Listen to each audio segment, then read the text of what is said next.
The Church of South India Diocese of Medak Holy Trinity Church Bollaram సమర్పిస్తున్న అనుదిన వాక్య ధ్యానాలను వీక్షిస్తున్న ప్రేక్షకులందరికీ మన ప్రియ రక్షకుడైన యేసుక్రీస్తు ప్రభుని అతి శ్రేష్టమైన నామమున మా హృదయపూర్వక స్వాగతం.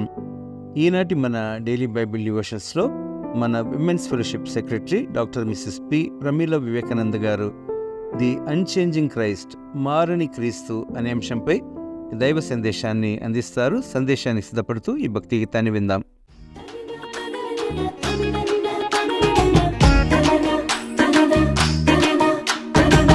యేసు మారడు, నీ మాట మారదు, ఎప్పుడైనా ఎక్కడైనా యేసే మారడు, ఎన్నటికీ మారడు. యేసే మారడు, ఎన్నటికీ మారడు. నిన్న నేడు ఏకరీతిగా ఉండువాడు, నాలో ఉన్నవాడు లోకాన గొప్పవాడు. నిన్న నేడు ఏకరీతిగా ఉండువాడు, నాలో ఉన్నవాడు ఈ లోకాన గొప్పవాడు.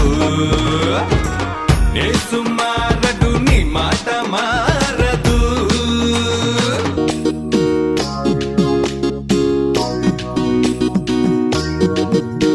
నా సంతోషం మాయమైనప్పుడు, నా ధనము నాది కానప్పుడు, నా సంతోషం మాయమైనప్పుడు, నా ధనము నాది కానప్పుడు, నీ సత్యము నన్ను తృప్తిపరచును, నీ సత్యము నన్ను తృప్తిపరచును. నాలో ఉన్నావు మారని మా దేవా, నాలో ఉన్నావు మారని మా దేవా. యేసు మారడు, నీ మాట మారదు. నాలోని బలము క్షీణించిన, నా పాదములు అలసిపోయినా, నాలోని బలము క్షీణించిన, నా పాదములు అలసిపోయినా, నీ జీవము నన్ను నడిపించును, నీ జీవము నన్ను నడిపించును. నాతో ఉన్నావు మారని మా దేవా, నాతో ఉన్నావు మారని మా దేవా. యేసు మారడు, నీ మాట మారదు, ఎప్పుడైనా ఎక్కడైనా యేసే మారడు, ఎన్నటికీ మారడు. యేసే మారడు, ఎన్నటికీ మారడు. నిన్న నేడు ఏకరీతిగా ఉండువాడు, నాలో ఉన్నవాడు లోకాన గొప్పవాడు. నిన్న నేడు ఏకరీతిగా ఉండువాడు, నాలో ఉన్నవాడు ఈ లోకాన గొప్పవాడు. యేసు మారడు, నీ మాట మారదు.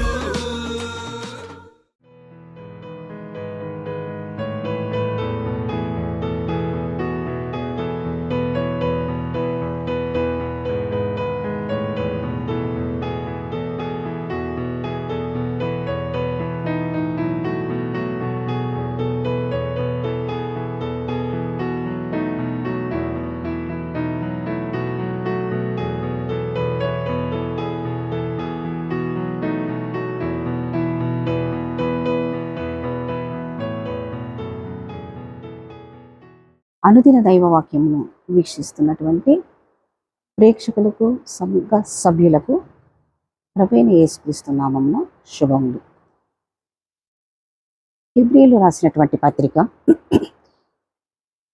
1వ అధ్యాయము 10 నుంచి 12 వచనములు చదువుకుందాం. ప్రభువా, నీవు ఆదియందు భూమికి పునాది వేసితివి, ఆకాశములు కూడా నీ చేతి పనులే. అవి నశించును గాని నీవు నిలిచియుందువు. అవి అన్నీ వస్త్రముల వలె పాతగిలును, ఉత్తరీయము వలె వాటిని మడిచివేతువు. అవి వస్త్రము వలె మార్చబడును, కానీ నీవు ఏకరీతిగానే ఉన్నావు, నీ సంవత్సరములు తరగవు. మరియు హెబ్రీలు రాసినటువంటి పత్రిక 13వ అధ్యాయం 8వ వచనంలో కూడా గమనిస్తే, యేసు క్రీస్తు నిన్న నేడు ఒకటే రీతిగా ఉన్నాడు, అవును యుగ యుగములుగాను ఒకటే రీతిగా ఉండును. చిన్న ప్రార్థన చేసుకుందాం. కృపామయ దయగల తండ్రి, ఈ యొక్క అనుదిన దైవ వాక్యం తండ్రి మిమ్మల్ని ధ్యానించుటకు, ఈ యొక్క దివ్య వాక్యాన్ని మేము ఆయన ధ్యానించుటకు ఇచ్చినటువంటి సమయాన్ని బట్టి మీకు స్తోత్రములు. మీ యొక్క దివ్య వాక్యాన్ని ధ్యానించుతుండగా తండ్రి మాకు మీ యొక్క ఆధ్యాత్మికమైనటువంటి శక్తితో నింపమని, మమ్మల్ని బలపరచమని మా ప్రభువైన యేసుక్రీస్తు పేట వేడుకుంటున్నాం తండ్రి. ఆమేన్. ఈ లోకంలో మనం ఎన్నో మార్పులను, క్షీణతను ఎన్నో చూస్తూ ఉంటాం. మన ప్రియులు మన కళ్ళ ముందే మనల్ని విడిచి వెళ్ళిపోతూనే ఉంటారు. ఈ లోకంలో స్థిరమైనది, శాశ్వతమైనది ఏదీ లేదు. అయితే ఎల్లప్పుడూ ఏకరీతిగా స్థిరముగా మార్పు లేని వాడు, మార్పు నొందని వాడు మన ప్రియ రక్షకుడు యేసుక్రీస్తు మాత్రమే. నిన్న నేడు నిరంతరము ఒకటే రీతిగా ఉండు ఆ ప్రభువుతో విశ్వాసము ద్వారా మనము ఐక్యపరచబడి ఉన్నాం. ఈ ప్రపంచం నందు అనేకమైనటువంటి మార్పులను, భీకరమైనటువంటి భయంకరమైనటువంటి ఘటనలు, మనము హృదయ విదారకమైనటువంటి పరిస్థితులను మనం దినదినము చూస్తూనే ఉంటాం. ఆ సమయాన మనం దివ్య వాక్య సత్యాన్ని గ్రహించి ప్రభువుని విశ్వసించిన మనకెంతో ధన్యకరం. మొదటిగా మన ప్రభువు ఎల్లప్పుడూ ఏకరీతిగా ప్రేమించువాడు. ఆయన ప్రేమకు మార్పు అనేది లేదు. యోహాను సువార్త 13వ అధ్యాయం 1వ వచనంలో, తాను ఈ లోకము నుండి తండ్రి యొద్దకు వెళ్ళవలసిన గడియ వచ్చెనని యేసు పస్కా పండగకు ముందే ఎరిగిన వాడై లోకములోనున్న తన వారినందరినీ తను ప్రేమించి వారిని అంతము వరకు ప్రేమించెను. తన వారిని ప్రేమించి వారిని అంతం వరకు ప్రేమించెను. అంతము వరకు సంపూర్ణముగా ప్రేమించెను. మరియు సంపూర్ణముగా ప్రేమించననుటకు మనకు ఎఫెసీయులు రాసినటువంటి పత్రిక 3వ అధ్యాయము 18, 19 వచనంలో చూస్తే, మీరు దేవుని సంపూర్ణత యందు పూర్ణులగునట్లుగా ప్రేమ యందు వేరుపారి స్థిరపడి సమస్త పరిశుద్ధులతో కూడా దాని వెడల్పు, పొడుగు, లోతు, ఎత్తు ఎంతో గ్రహించుటకును, జ్ఞానమునకు మించిన క్రీస్తు ప్రేమను తెలుసుకొనుటకును తగిన శక్తి గలవారు కావాలని ప్రార్థించుచున్నాను అని అపోస్తలుడైనటువంటి పౌలు భక్తుడు రాశాడు. ఆయన ప్రేమకు, క్రీస్తు ప్రేమకు హెచ్చు తగ్గులు లేవు. మనము అడుగు వాటన్నిటికంటేను, ఊహించు వాటన్నిటికంటేను అత్యధికముగా చేయగల శక్తిమంతుడు మన ప్రభు అయినటువంటి యేసుక్రీస్తు. ఆయన ప్రేమ మన పక్షాన ఉండగా మనల్ని ఎవ్వరు వేరు చేయరు. ఆ ప్రేమ నుండి ఎడబాపుటకు ఏది లేదు. ఆ ప్రేమ మన రక్షకుని సిలువ యొద్దకే నడిపించింది. అటువంటి ప్రేమ. అందుకే యోహాను సువార్త 3వ అధ్యాయం 16వ వచనంలో, దేవుడు లోకమును ఎంతో ప్రేమించెను కాగా ఆయన తన అద్వితీయ కుమారునిగా పుట్టిన వాని యందు విశ్వాసం ఉంచు ప్రతి వాడును నశింపక నిత్య జీవం పొందినట్లు ఆయనను అనుగ్రహించెను అని తెలిపి ఉంది. రెండవదిగా చూస్తే, ఆయన మన పట్ల జాలిపడు రక్షకుడు. తన ప్రజలకు సమస్తము సమకూర్చేటటువంటి కలవాడు. ఆయన కనికరము మార్పు లేనిది. అందుకే హెబ్రీలు రాసినటువంటి పత్రిక 4వ అధ్యాయము 15, 16 వచనం చదువుకుంటే, హెబ్రీలు రాసినటువంటి పత్రిక 4వ అధ్యాయం 15, 16 వచనం, మన ప్రధాన యాజకుడు మన బలహీనతల యందు ఎంతో మనతో సహానుభావం లేనివాడు కాడు గాని సమస్త విషయములలోనూ మన వలనే శోధింపబడినను ఆయన పాపము లేనివాడుగా ఉండెను. కనుక మనము కనికరింపబడి సంయోచితమైన సహాయము కొరకు కృప పొందునట్లు ధైర్యముతో కృపాసనమునొద్దకు చేరుదము. ధైర్యముతో కృపాసన యొద్దకు చేరుదము. ఆయన తన ప్రజలకు సమస్తమును సమకూర్చేటటువంటి వాడు, కనికరం కలిగినటువంటి దేవుడు.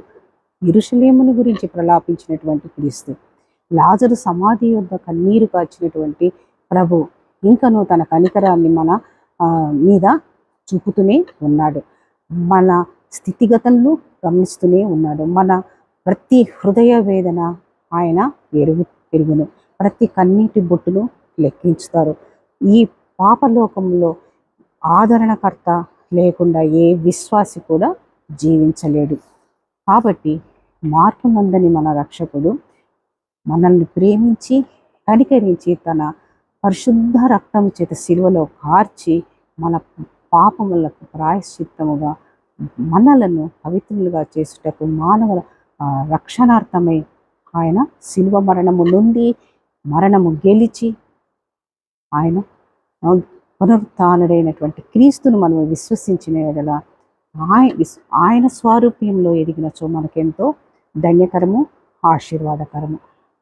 అట్టి మహిమాన్వితుడైనటువంటి క్రీస్తును మనం విశ్వసిస్తే ఆయన అనుగ్రహించేది మనకు నిత్య జీవము మరియు రక్షణ.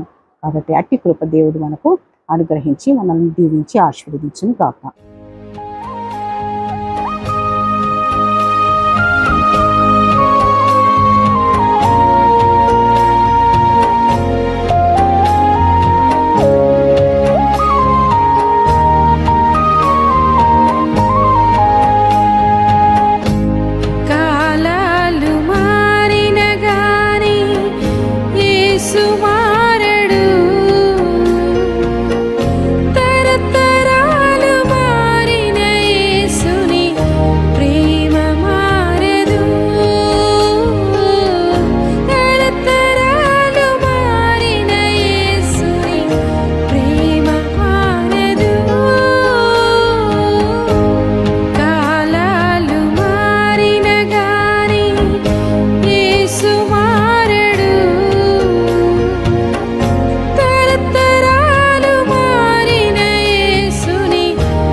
Pilache